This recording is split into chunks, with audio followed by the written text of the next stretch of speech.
Women make up 70% of the healthcare workforce, but only 20% of its leadership. On Her Story, we'll explore the careers of bold and influential women from Silicon Valley to Capitol Hill and learn how they've overcome the odds. I'm your host, Sangela Jane, and this is Her Story, a program where we explore what's beyond the glass ceiling. It's my pleasure to welcome Dr. Parveen Parmar, Associate Professor of Clinical Emergency Medicine and Chief of the Division of Global Emergency Medicine at the University of Southern California Keck School of Medicine. Parveen, thanks for joining us today. Thank you so much for having me. So you have just a phenomenal career, and I'm really excited to dig into it. But maybe let's start with the origin story. What inspired your interest in medicine? You know, just about as long as I can remember, the thought was implanted in my head, probably because I'm a good South Asian girl with South Asian parents who believe that their daughters should be doctors. So I'll credit them with planting this seed. Early on, just given my family background, both of my parents are the children of survivors of partition of India. So, kind of grew up with the stories of refugees fleeing across the border, and then just, seeing kind of the inequities in my own life across, different settings, Southern California. Just knowing that medicine was an avenue potentially to address that really was what spurred me on and kind of seeking a career in it. And so then, for starters, you followed through the South Asian career path there. I failed in that regard. But what inspired specifically emergency medicine then? I actually didn't know I was going to be an emergency physician until the last part of my third year. So I was very late in coming to emergency medicine.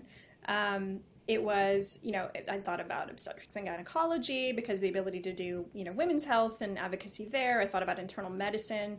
I even loved psychiatry and neurology, and so I loved a little bit of everything. And ultimately, what it came down to was I really loved the diagnostic challenge. And I loved having the ability to, at least in theory, address just about everything that comes through the door.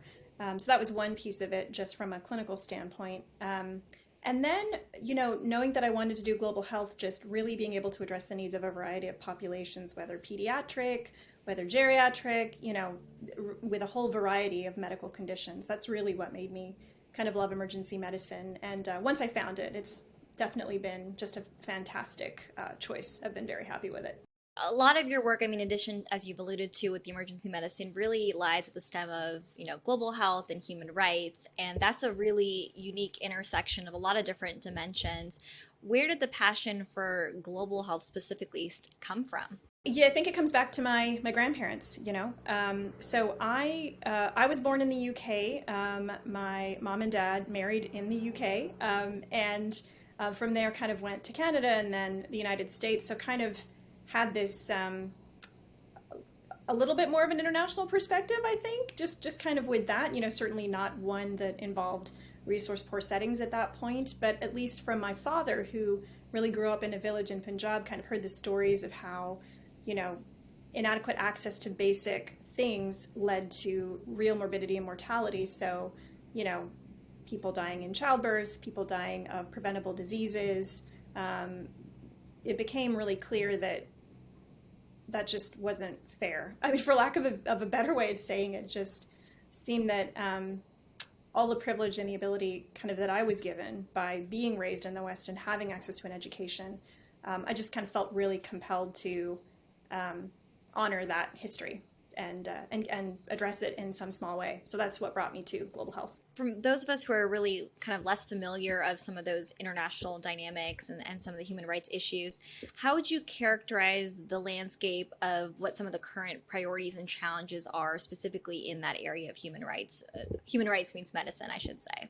Certainly with the pandemic, it's, it's kind of, the answer has changed. Well, the answer both changed and stayed the same, I think. What became really clear to most of us in medicine and in global health, and I think probably to everybody, watching this, is that, COVID was about more than a virus, right? It's the virus, and the virus harms people, of course, and kills people. But, different people are harmed in different ways. And a lot of that has to do with historical inequalities. It has to do with, race and ethnicity and gender and location. Vaccine access has been a major issue around the globe. So I would say, at the heart of human rights and global health is, the fact that where you're born and what kind of a situation you're born into just so fundamentally affects the way you are able to live your life, and the access to the, kind of access to care and access to opportunities. So I'd still say inequalities are still the biggest issue, kind of with regards to global health across the board. And COVID's really highlighted that. It's highlighted it globally, it's highlighted it in LA. We see it here too. Well, so to that point, I mean, COVID really has spotlighted a lot of these issues, but you were really at the forefront of this, well before that. As you think about your career and a lot of the, different challenges and trends that you've seen in the industry, how have you seen some of that evolve? And do you think we're making progress in tackling some of those inequities? Look, it depends on what day you catch me on. There has been progress made. I mean, it's very easy to get lost in all of the negative stories. Certainly that's where we all focus, especially when we're trying to affect change. But I would say that many health outcomes have improved in many different settings, and that's a good thing. We certainly still have a long way to go, though. And I think that, one of the real challenges globally is, the reality that we have some very difficult decisions to make if we're going to prioritize the needs of the most vulnerable in our world.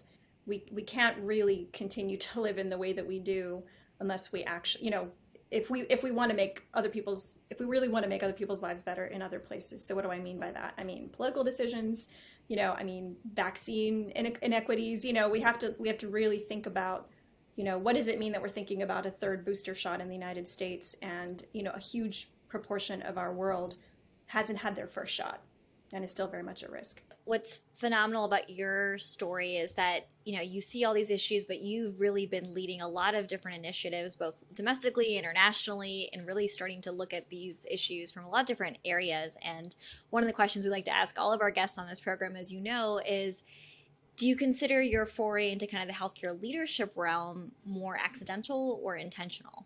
It's a funny thing because I just in general with my career, I get asked by students, how did you get to where you are? How did you become the, chief of a division, or how did you get to work with some of the really great organizations I've had the privilege of working with? And I didn't envision a specific career path actually at any point. I think what I did was I was lucky enough to be able to pursue different opportunities and really kind of identify what resonated with me along the way. And I think that's made my path and my career, my current job much more interesting, is that I've had the freedom to kind of, and the luck to sort of pursue things along the way. So in terms of my foray into healthcare leadership, a little bit of both, I think, a little bit of both. Let's go with that. Unpacked a little bit, because that is exactly the point, particularly for those pursuing careers in medicine, trained as a clinician. You have this very unique experience from kind of childhood and, kind of family influences that have shaped a little bit of your interest areas. But to your point, you didn't really kind of plan this or know that some of these opportunities might have been the route that you'd be spending your time today. So how does one go about kind of carving out these, I don't want to call it non-traditional, but kind of different applications of clinical practice, because there is no linear path all the time? I think the number one thing is, if you're going to be a clinician, if you're going to get an MD, you have to like practicing medicine, and I think if you, I made the joke about being a South Asian daughter and being a good South Asian daughter. I think a lot of people do, especially in that community and other communities as well, may feel pressured, as many people do, to feel pressured to sort of enter different career paths. And I think it's important, specifically with medicine, because it is so, it's demanding. It's really demanding. You really have to love it. And, what I tell people is, for example, people will ask me, what's the best specialty to do global health or human rights work? And I'm like, that is exactly how you shouldn't be picking a specialty. You've got to pick a specialty where, if the whole world falls apart and the only thing you can do, because family things come up, other things come up, is just practice every day, that you love it. And so that's the first thing I would say. That's really well said, is you kind of have to start with the core, but it's really this idea of there's just so many different avenues or options for those with the clinical training or those without to go into global health or get into human rights. But it's kind of, I guess, really the question is, how do you think that you have been able to create those opportunities for yourself, knowing that, in many ways there wasn't someone that came before you that follow that same pathway. I did. I got lucky enough to find the specialty that I love, which is great. And then I think it's a matter of sort of seeking opportunities. It's a balance between keeping the field open and then sort of picking things that you think you're going to like and trying them long enough to see whether you like them or not, and then having kind of the courage to step away from things that you don't like. I think that's just true in life, right? Just in general.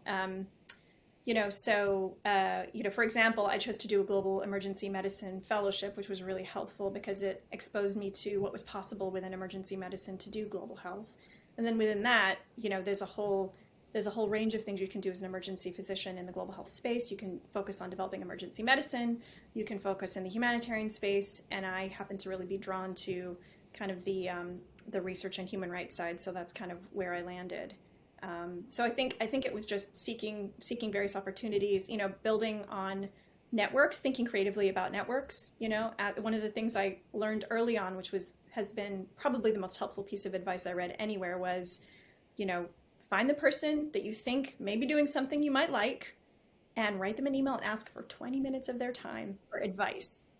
And inevitably, it leads to more. I mean, it doesn't always, but I feel like every time I did that as an undergrad and a medical student, it always led to an internship, an opportunity, something else. And I think that's held true today as well. I think that's still true. I consider myself very much a work in progress, so I still ask for advice all the time. Has there been a particularly difficult decision or a trade-off that you think you've had to make in your career? Yeah, it's a funny thing. I mean, I think I think there was a decision at some point that kind of happened without me explicitly making it, which was a decision to be based in the United States as opposed to spending a long period of time abroad to explore what that might look like as a global health practitioner. And so that was something I decided wasn't going to work for me in my lifestyle. And I know, I missed out on something by making that decision. So I think that was one piece. I gained a lot by finding the approach that I have, which is, that I have a little bit more of a home base kind of in the United States and can engage in supportive ways. I think the thing that I've lost in that is the ability to really fully embed myself, so the global health looks a little different. I go for shorter periods of time and remain involved in a setting for many years. So I just finished up a project in Jordan. I started in 2013. So that was a, very long project. So that's one. I think, I've been lucky enough that I've found myself finding what I like and just kind of pursuing it. So it hasn't felt like trade-offs. It's felt like following opportunities. I love that. That's a quotable moment because you're right. I mean, it's all perspective and it's all learning. I'm so curious when we talk a lot about comparative health systems and, just some of the both, similarities and differences. What are some of the most interesting lessons that you've kind of learned just collectively through your body of work that you think has shaped your perspective on what makes truly equitable healthcare? The first thing that you have to realize that I think most is important is that every system rations care. Every system rations care. There isn't a single one that doesn't. And so you can be thoughtful about the way you ration care. You can think about, sort of ensuring that people have a basic level of access, ensuring that people that are the sickest and have most emergent disease get taken care of. You can ration according to ability to pay. You can ration according to citizenship and legal status. You can make those decisions. And I think, many of those decisions are made without thought, and they have real effects, or they're made with thought by some and not with thought by others and without appropriate input. And so I think the important thing when thinking about equitable access is to ensure that the right voices are at the table. And I don't even know that, quite frankly, we're not very good at that in the United States. So, we're not good at that in most places, I feel like, and so I think in terms of ensuring equitable access to care, I think the number one piece is ensuring that all of the voices are at the table when those decisions are being made. And our political systems aren't in general very good at doing that, but I think that would be a really good, important thing to work towards. Well, so then taking it more to the bedside and more at the clinical level, are there kind of approaches or different things that you've learned abroad that have carried with you as you think about the patients that you see, when you're at home in Los Angeles? Definitely. I think that we talk a lot in global health about ensuring we're partnering with communities, appropriately. And that means a lot of different things. That could mean a brief consultation with community. That could mean really embedding community in the decisions you're making. It could mean giving community members sort of roles in program delivery, program design, those kinds of things. And I think that that's true in the United States as well. And I think that's the piece that we still have a ways to go with in the United States. And certainly, I think the LA County healthcare system does a great job of, trying to do it as best as they can. But, I would like to see, and I think many community members would like to see more kind of diverse voices heard to inform, the way that, for example, healthcare is delivered in our emergency department. How do we treat trauma victims? How do we, deal with the secondary, side effects of trauma, mental health, all those other things. And so, yeah, I think that that's probably the biggest lesson that sort of crosses over. There's this idea that, there's like United States and then there's everywhere else, and things are different everywhere else, and it's like, well, there's dozens of communities here in Los Angeles, and they all experience their health very differently. There's hundreds of, thousands of communities across the country. So I think that perspective would be a useful one for every healthcare delivery system to really engage in. I mean, that's a really good point. I mean, I think, we're starting to talk more about that domestically, at least from, my vantage point. But in many ways, there are a lot of parallels to, I don't know if you would agree with this, but should we be thinking about our U.S. patient population as a microcosm of, different countries and different cultures and having a very, different approach to each of those. And I think that's a very different way of thinking about it. Yeah. I mean, I think, it's, there's a lovely subspecialty of emergency medicine that just kind of grew up over the past decade or so. It's called social emergency medicine. And, I'll be completely honest. At first, I was really skeptical about it because it was like a little bit of global health and a little bit of like vulnerable populations in Los Angeles or whatever community you're in, most often urban, just because that's where these academic centers pop up. And I thought, but they're totally different issues. Like, it doesn't make any sense that we're sort of mixing the two. It's different skill sets and all these other things. And then really coming to Los Angeles, I was like, oh, I get it. More so than, because I was in Boston before my job in LA.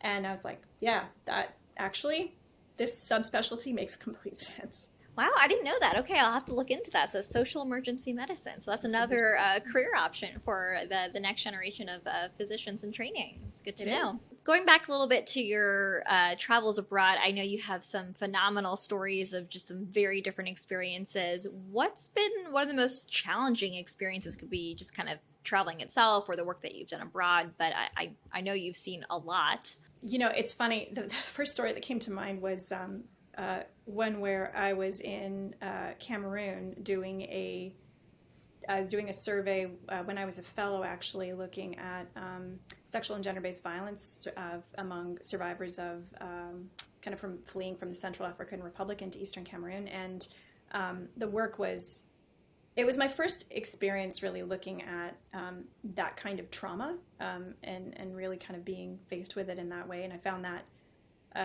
really emotionally challenging. And I think what was interesting was that, I don't know that there's a lot of, I think this is true in medicine as well. We're starting to just understand what that exposure to that and sort of, means longer term. As a side note, I also lost like 15 pounds because the food was just wasn't any food. Like, and it was one of those things. This was run by an international NGO who shall remain nameless. The logistics in the field was miserable, and so I came back looking like a skeleton. I weighed about the same starting as I do now. So you can imagine, 15 pounds. There wasn't a lot to lose, but so that wasn't great. And I would say, kind of along those lines, I think more recently the work that I did with Physicians for Human Rights, looking at what the Rohingya survived in terms of the genocide in Myanmar, in Rakhine State, was, for the same reason, really challenging. I always have this feeling when I'm studying these issues and trying to sort of document them, that, it's always a balance between feeling like it needs to be documented and a real sense of, just responsibility and a little guilt at making people revisit those times, and a real sense of obligation. I every time I do one of these studies, I have a really deep sense of obligation that this information get used in a way that really does support the people who are survivors. And a lot of times we just don't know if it will or not. We just do our best and document and hope that it will. So yeah, I think human rights documentation is really challenging. Wow, that's not easy work at all. I mean, both professionally, but personally, I mean, I don't want to kind of overlook that, but I mean, I know personally, I mean, I would have a very hard time spending a lot of my time in these other places where you don't have all the luxuries and comforts that we're so used to having here. I mean, how have you been kind of personally been able to adapt, emotionally? You mentioned, the food. I mean, it's just so different. How do you do it? I was really lucky because when I was a kid, my parents took me to India. So The training it's, ground. which sounds so daft because I was 8 and I went, for the first time I was 7 or 8. And, I was in a village. I mean, it was a village. We didn't have running water. There were no latrines. I mean, it was like go in the fields, like it's a public health nightmare. It's the community has since gotten sort of, a decent public health standard, but that was my family. And so something about, I think, early on seeing that, like, oh, this is like how normal people live in the rest of the world. This is like very normal. It wasn't like exotic or anything like that. It just made it, I wouldn't say easier, but it just was like, oh, this is like, this is, this is fine. This is fine. This is not, yeah. I think it just makes it easier to adjust to. But I will say as well, like, honestly, most of the time these days when I travel, it's, I'm hardly roughing it. And, the truth is that sure, it's uncomfortable for me. And I've had people ask me, don't you feel like your safety is a concern when you travel? And certainly sometimes I have. But, I've got an American and a British passport. So, truly most of the time I'm very well protected. It's the people that I'm speaking with that are at risk. And so, yeah, it's, manageable. Well, so from a safety perspective, not to overgeneralize, but I'm curious, have you felt um, a different level of security or treatment abroad because you were a woman? Like I'm just thinking about my own experience. Sometimes, people say, oh, like, don't travel here because you're a female, you need to be extra careful. Has that played into the equation at all for you? Yeah, I mean, definitely. I think about it, and I'm always a little jealous of the tall, dudes that I travel with that are fine, and can go anywhere. They're like, I'm gonna go for a walk by myself. I'm like, great, you enjoy that, I will, or I'll go for a run outside, and it's like, can't do that.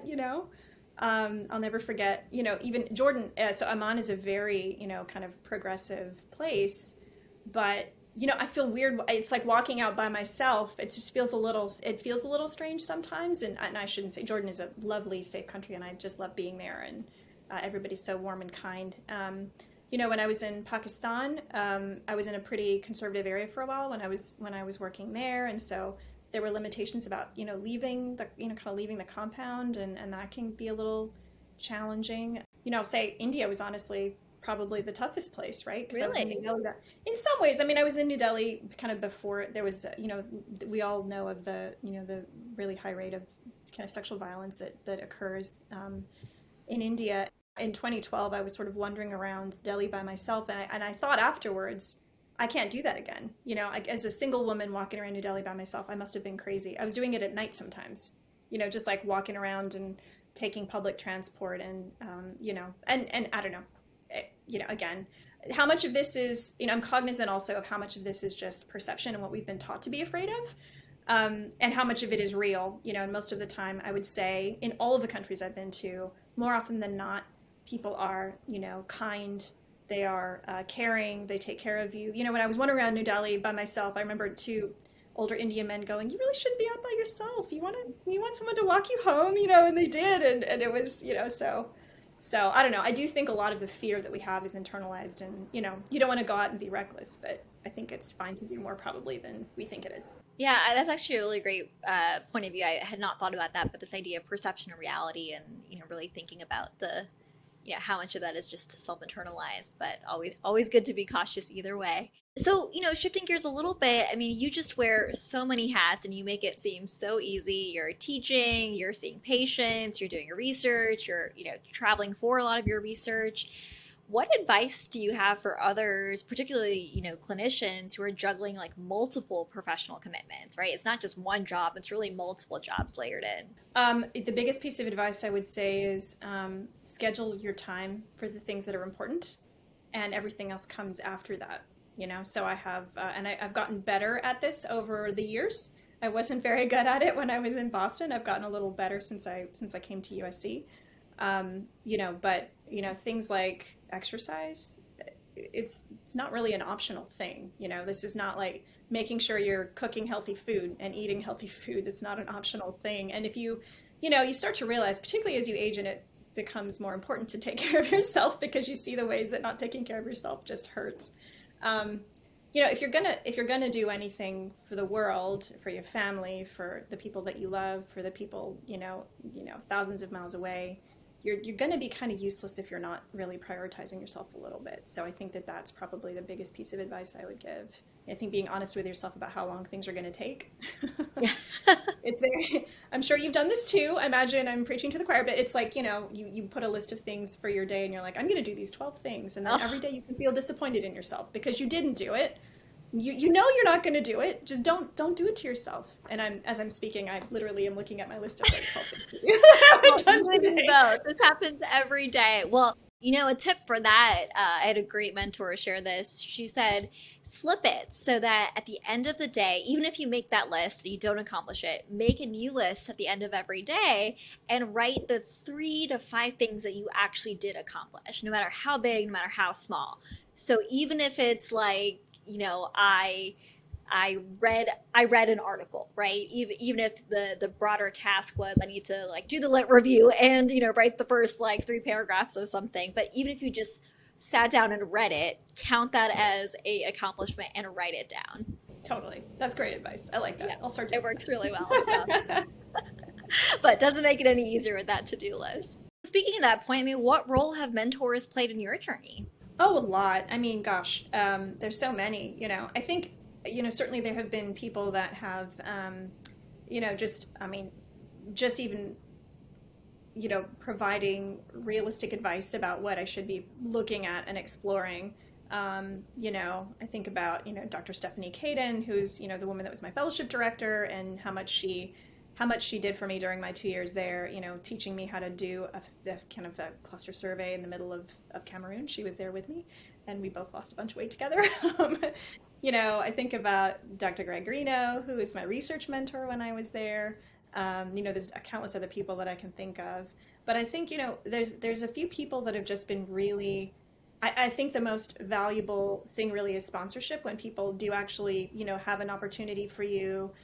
Some, you know, people that will, you know, say, here's, you know, not just, here's my advice on how to find a grant to do that work that's really important, but here's a person who can actually, you know, you can connect with, who will actually give you that grant, or here's somebody at the foundation, you know. So I think taking that step, that extra step, to really, you know, go out on the line, those are the people that I really feel I just owe a ton to.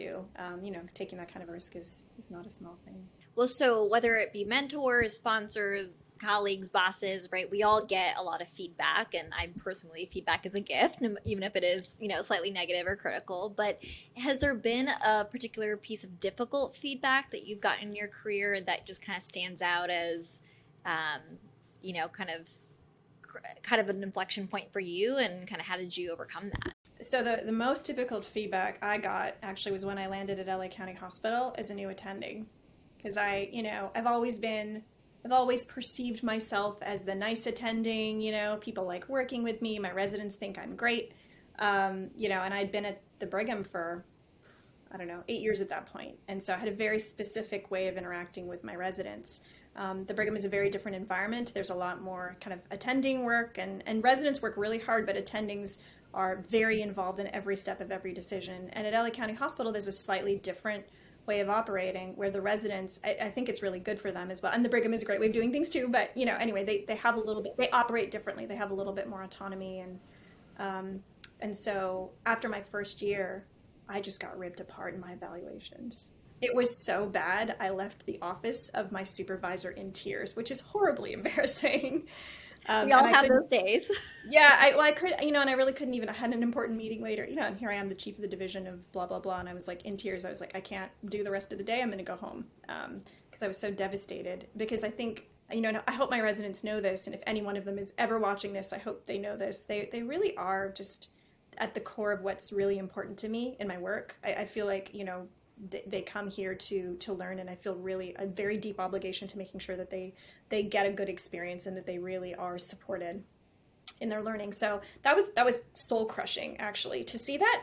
And I think what I did was, I just took it to heart. I just started to really think about how I could support them in a more autonomous way, how I could, let go a little bit more, how I could become a stronger clinician to teach them a little better. I'm still working on that, because I think, you mentioned many hats. I think it's challenging to be, I think I'm pretty good, but I'm not, somebody who spent my entire career focusing on clinical medicine only. So I'm kind of spread a little thin. So sometimes there's things that I may not know as well as, say, some of the people that really have spent their whole lives just focusing on clinical medicine. So, yeah, keep chugging. Well, I think the power in what you're saying underlying a lot of that, at least my view of it, is, we all do a lot of different things, play a lot of different roles, but knowing sometimes kind of the boundaries of some of our strengths and kind of areas we need to work on. I think that self-reflection in itself is really powerful, and recognizing those and taking that to kind of keep improving on, I think, is the heart of being a good leader. So I think that makes a lot of sense.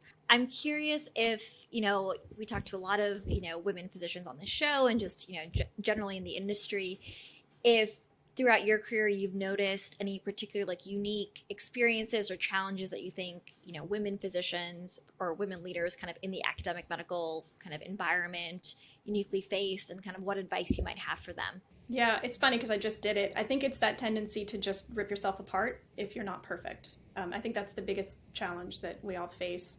Where I think women are, this is such a broad generalization, but in general, I would say I see a lot of people who identify as women feeling like their personal worth is tied to work and judgments from work and external approval. And, that is, it's so deeply ingrained. It's really hard to beat out of yourself. But quite frankly, if you're going to do a job like being an emergency physician, people sometimes are not going to like you, and if you're going to be a leader in any space, people are just not going to like you sometimes. And, it's got to be okay. It's got to be okay. So I think that's a big piece. I think, the other piece is sort of, I do see, and I see women do it too. I see women trainees do it. I see male trainees do it, where there's this assumption that if you don't look a certain way, you're not as knowledgeable, or you don't present yourself in a certain way, that you're not the same quality of leader or clinician, or whatever. And so, I think, I very consciously early on developed, I tried to develop a way of speaking and presenting myself that projected authority. And it was a conscious decision, so, and sometimes, I'm guilty of this. I will see women present themselves in more traditionally, and I've got the makeup and stuff, but high pitched voice, whatever, just like flip it, and I get judgmental as well. So I think that, yeah, I think that there's a lot of bias still towards, the way that women present themselves in medicine, which is really challenging. And, I've seen women who, go into the same position as a man and get paid, $50,000 less, for really what only seems to come down to just being a woman. So I think there's still a long way to go. I guess to that point, there's a broader systemic issue at play, and a lot of us are talking about it from different vantage points. Are there things that you think a little bit is that bias of do we dress a certain way, talk a certain way? Like, how much of that do you think has to be done, or what advice would you have for individuals who are kind of up against what society is kind of those confines, but then also trying to chip at it a little bit too, right? There's a little bit of a balance, right? Kind of playing within the game that exists today while also trying to change it. Yeah, it's so interesting. So one of the other hats I wear is I'm the director for the Center for Gender Equity in Medicine and Science at the Keck School of Medicine. So I've been thinking a lot about this and learning a lot. And I think, for me, I've seen I've really started to see my biases, because we all have them. And I think, I don't want to say that anyone should present themselves in any specific way to accommodate biases in society. I just think that's wrong. It's our collective duty to point it out. That being said, I think that, I think it is important to learn to project authority, whatever that looks like for you. And it can look very different depending on, who you are. And so, but I think and so I don't want to say there's a specific way to do it. But I think it has to, ultimately it has to emanate from a belief that, what you have to say is important no matter where you're coming from. And I think you can say that with humility too. I think one of the nice things that, for better or worse, and this is another terrible generalization, but I think that, people that come from, specific backgrounds may have a greater sensitivity, either as a woman or, person of color. Like you have an understanding of issues from a different vantage point, and you may actually, it brings a certain humility as well to the work, I think. And again, broad generalization, definitely know plenty of people who don't follow that pattern on all sides of the spectrum. We're all guilty of, kind of being blustery and insisting that we're right or not. But yeah, I think just projecting authority, whatever that looks for you, is really important. I guess, so then flipping the table a little bit, what advice would you give your younger self? Worry a little less about the future. It's going to be fine. Yeah. And it's funny, as I'm saying that, I'm like, that's advice I could take today. Just kind of, because there's, the future is a very, it's a very theoretical place. And I think if you, again, that idea of, when you're seeking a career, do the things you like. When you're seeking, whatever you want in your life, just, kind of taking the next step and trusting that it's going to be fine. Don't be afraid of taking risks. Don't take unnecessary risks. It's all a balance. To that point, I mean, I just love the trajectory that you've been on, and I'm excited to see what you continue to tackle on in the years to come. And the little bit of the play on the show is, if you think about your kind of healthcare leadership legacy that you want to leave behind, when you think about your autobiography, coming, at some point in time that I see on the bookshelves, what would be the title of it? Oh, work in progress. Love it. Very well said. Well, Parveen, thank you so much for spending some time with us. You are just a phenomenal leader, and thank you for all the work that you do. I know it's not easy, but know that it, is really making a huge difference and inspiring the career paths of so many to come after you. Thank you so much for having me. It was really fun.